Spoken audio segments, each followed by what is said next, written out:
programnya ini sudah didiskusikan bersama Ibu Nani, tetapi ini kan programnya nanti untuk tahun ajaran baru.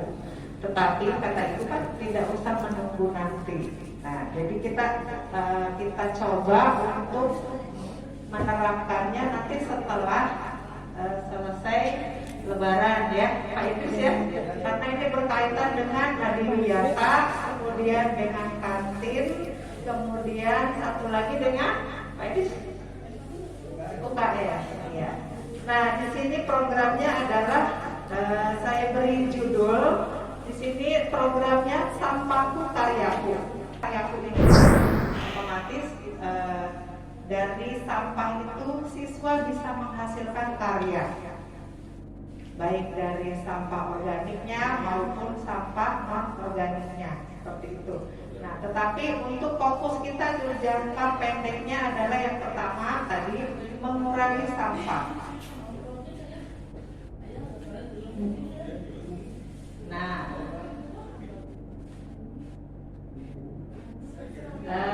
jadi saya di sini memasukkan program ini masuk ke dalam intrakurikuler.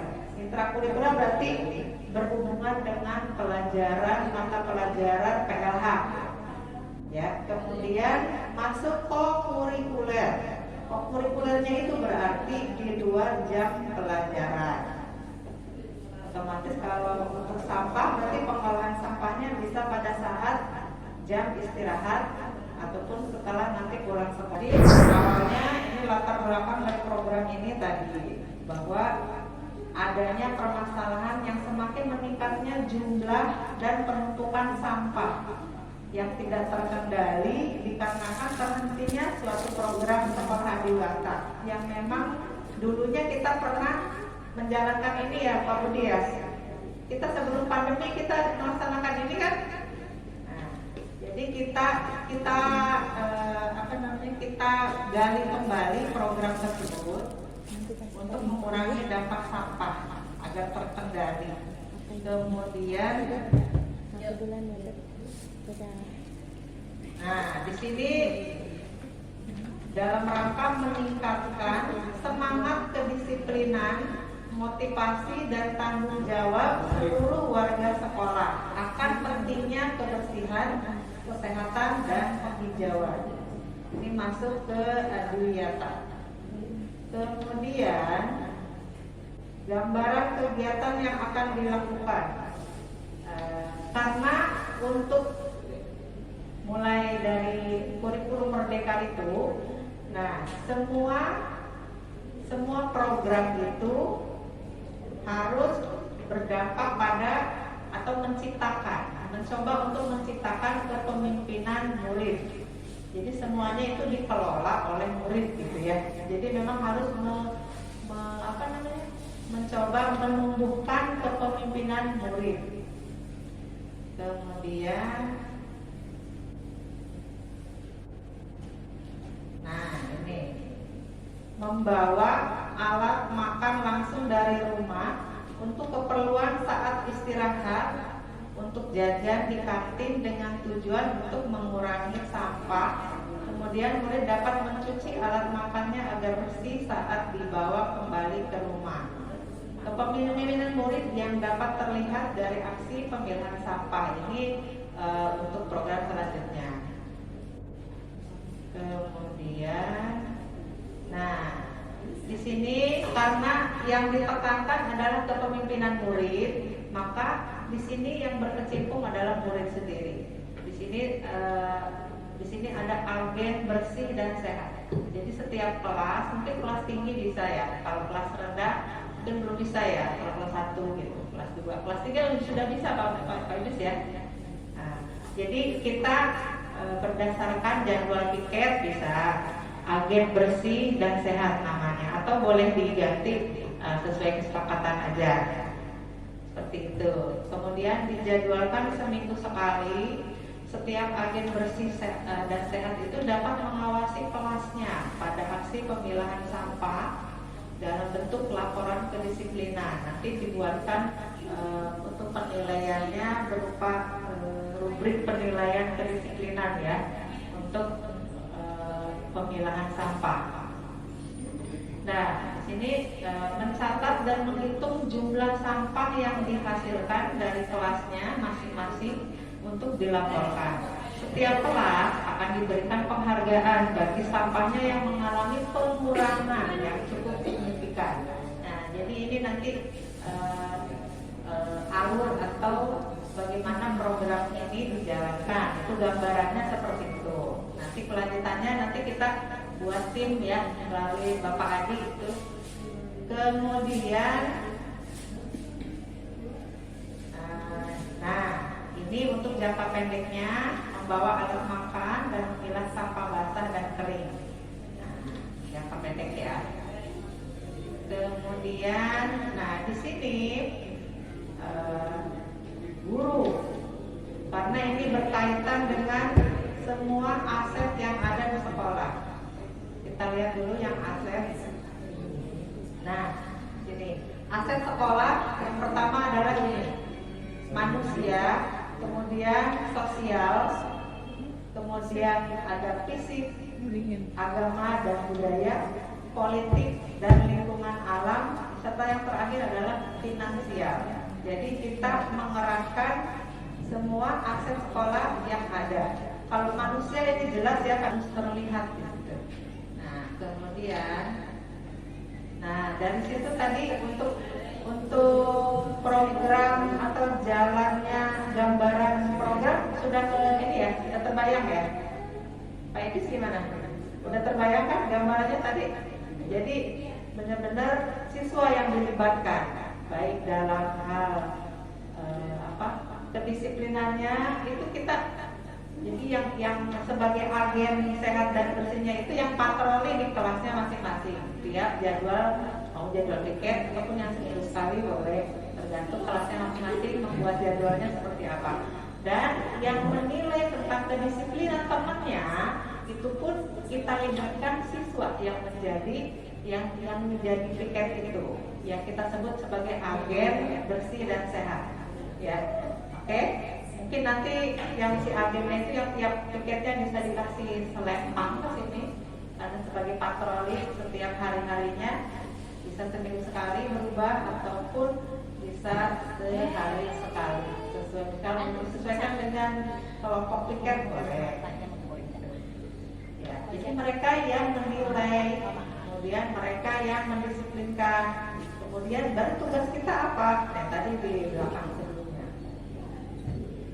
Nah, pertama ini guru di sini memfasilitasi format penilaiannya, mengawasi kegiatan muridnya, kemudian menerima laporan dari agen bersih dan sehat tiap harinya. Kemudian ini masuknya kemana? Ini masuknya tadi ada intrakurikulernya, berarti masuk ke mata pelajaran PLH. Ya. Kemudian untuk kedisiplinan dan tanggung jawabnya itu masuk dalam sikap, penilaian sikapnya ya. Itu jadi kemudian, gurunya setelah itu menindaklanjuti hasil laporan dari agen bersih dan sehat, melakukan penilaian terkait mapel PLH. Seperti itu. Jadi langsung action gitu ya.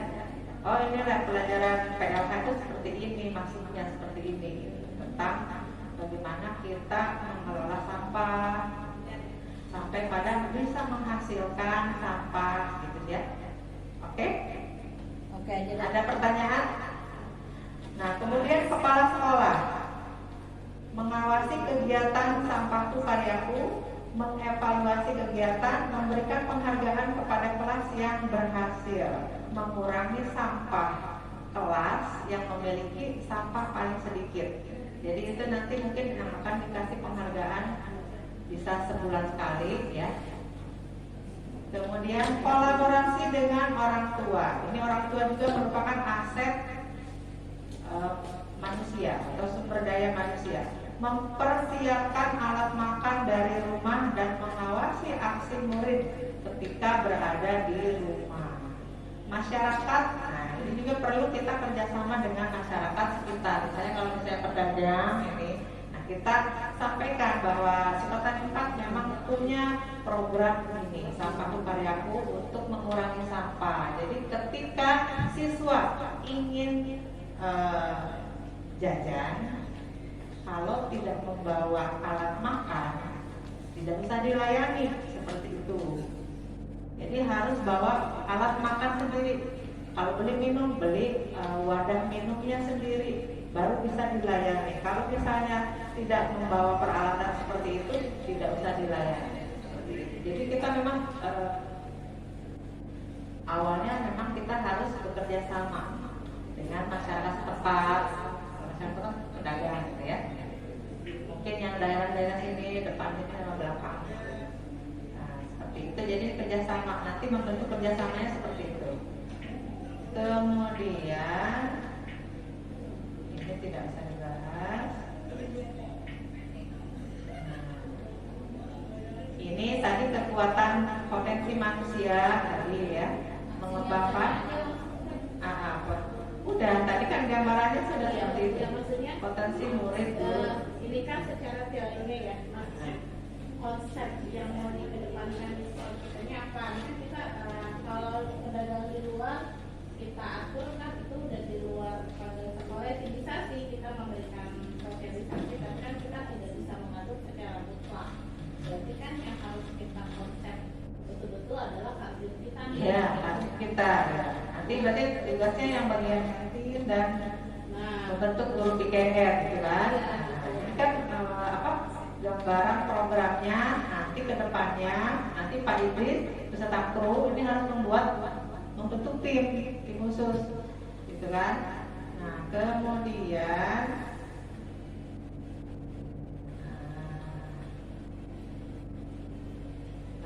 di sini ada, jadi program tuh memang semuanya harus dilibatkan dari profil pelajar Pancasilanya. Nah, beriman dan bertakwa, masuk ke berakhlak mulia, menumbuh kembangkan kepemimpinan murid, kemudian mandiri dan kreatif. Kemudian prakarsa, judul indikator dari programnya adalah meningkatkan kedisiplinan, tanggung jawab, kemandirian, dan keterampilan tentang pengelolaan sampah untuk mengurangi dampak sampah di sekitar sekolah. Seperti itu. Kemudian nih, jadi ini mengacu pada tahapan bagja yang dulu pernah disampaikan. Jadi setiap program itu ada tahapan-tahapannya melalui tahapan bagja. Jadi yang pertama buat pertanyaan. Pertanyaannya di sini, apa yang harus dilakukan untuk meningkatkan kedisiplinan, tanggung jawab, kemandirian, keterampilan tentang pengelolaan sampah untuk mengurangi dampak sampah di sekitar sekolah. Nah, di sini ada rentang waktunya. Nah, saya pun memberi rentang waktu di sini 7 hari. Kira-kira kita bisa nggak? Ya, SMA-nya ini sangat berkaitan erat dengan UKS, dengan adiwiyata, dengan kantin.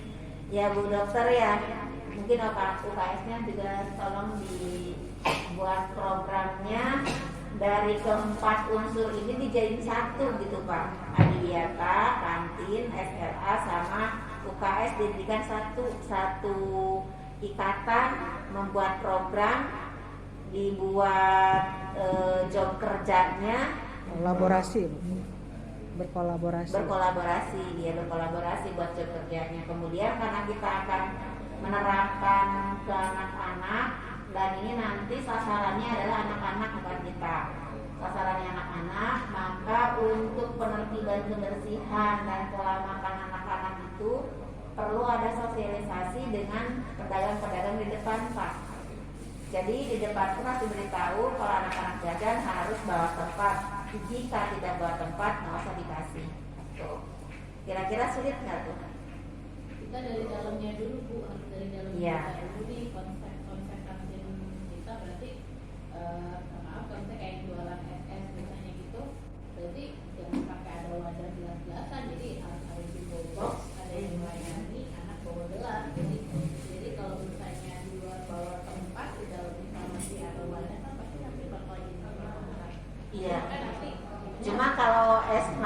sulit juga kelas Kalau mambo. mambo iya.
Ada topi ya Rajab.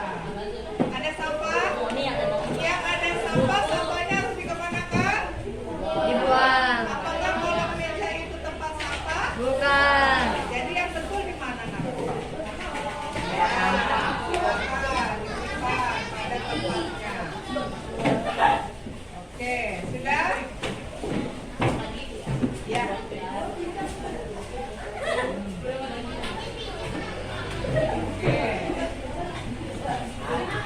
Sudah bersih? Sudah bersih belum?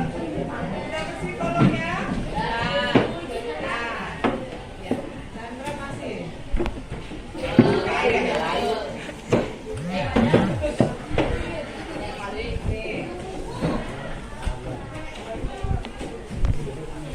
Kalau banyak sampah di kolong meja, nanti akan seperti apa?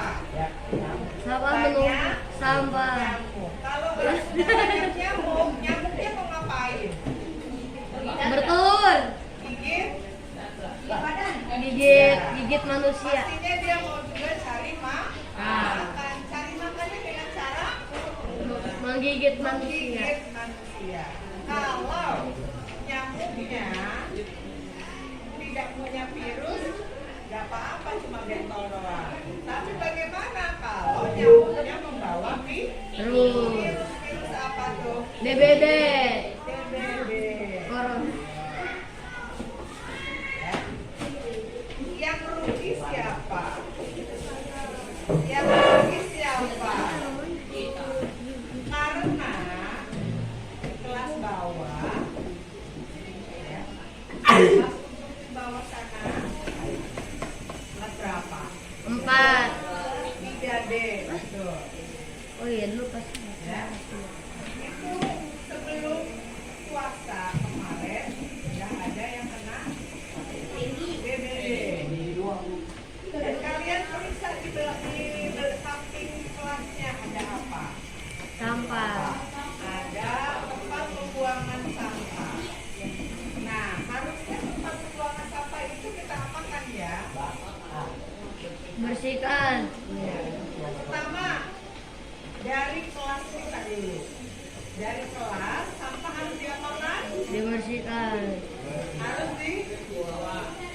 Dipisahkan. dipisahkan, betul. Harus dipisahkan. Ada yang namanya sampah apa?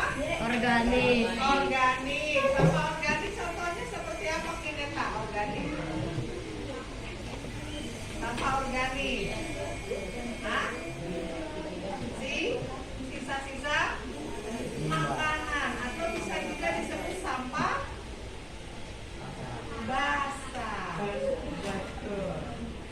Betul. Satu lagi sampah Non-organik. anorganik atau non organik. Ya. Sampah non organik yaitu sampah plastik alias sampah kering. Ya. Kalau kertas bisa masuknya ke sampah organik karena kalau kena air bisa Lunak. basah, lunak, lapuk, akhirnya hancur. Itu berarti bisa kertas itu bisa masuk ke sampah basah, ya, sisa-sisa makanan. Nah, harusnya sampah organik atau sampah basah itu kalau misalnya kalian buangnya di tempat sampah yang sama, bagaimana kejadiannya?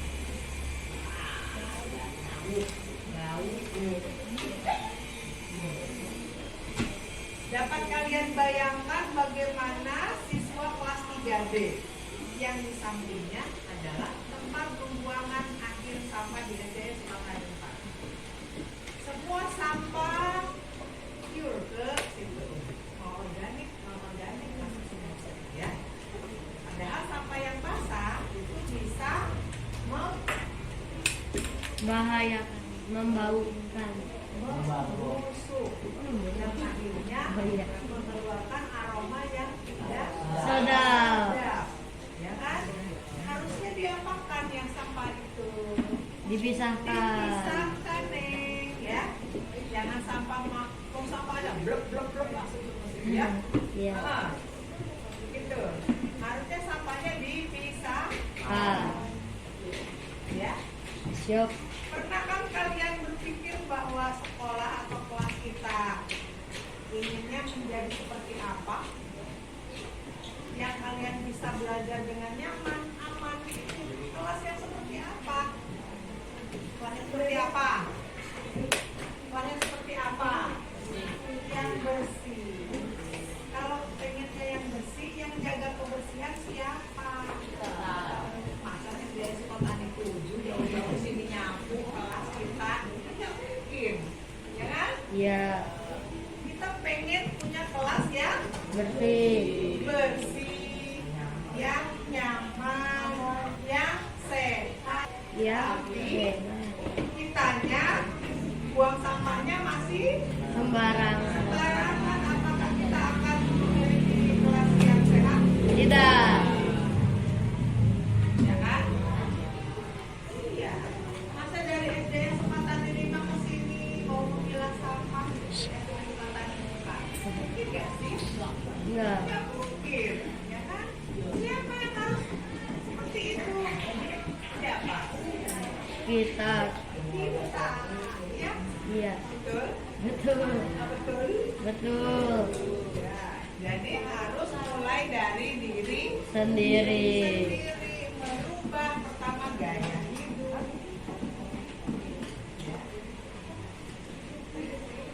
Ada yang di rumahnya kalau lihat sampah cuek aja, mau kamarnya mau kotor, ngebul atau ada debu apapun dibiarin aja. Ada yang seperti itu? Hah? Ada yang seperti itu? Tidak. Kalau di rumahnya punya pembantu sih nggak masalah ya. Tapi kalau yang nggak ada pembantu, yang bersihin siapa? Kita sendiri. Kita sendiri. Ya, masa dulu tetangga. Kalau mau sapu ke rumah aku, ya, ya mungkin. Pastinya yang nyapu ya kita sendiri, orang kita yang tinggal di situ kok, ya kan? Iya. Iya. Jadi kira-kira yang harus kita lakukan supaya kita memiliki sekolah atau kelas kita yang bersih, kita harus ngapain pertama? Memisahkan sampah organik dan Pemilahan non-organik. sampah atau dalam istilah yang kerennya atau pasar lo namanya apa?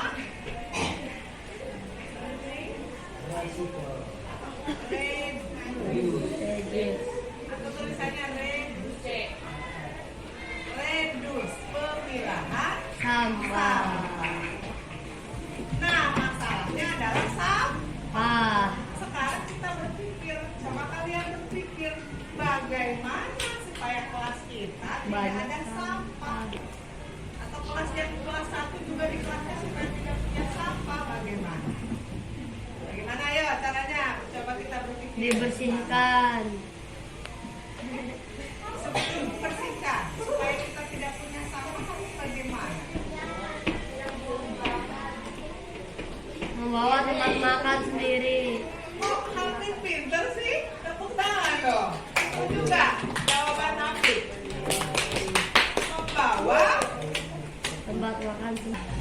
Kemudian arti tadi siapa yang sepakat dengan Hafiz? Untuk apa kita membawa alat makan dari rumah? Apa lu sih jawabannya?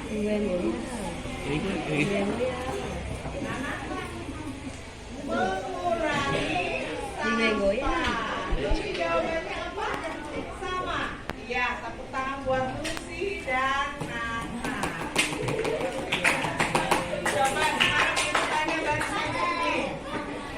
Sepakat dengan pernyataan dari Hafiz bahwa kita harus membawa tempat Makan sendiri. sendiri. Kalau haus pun harus bawa minum, tempat minum. Ya. Bawa minum dari rumah. Kalau pengen beli es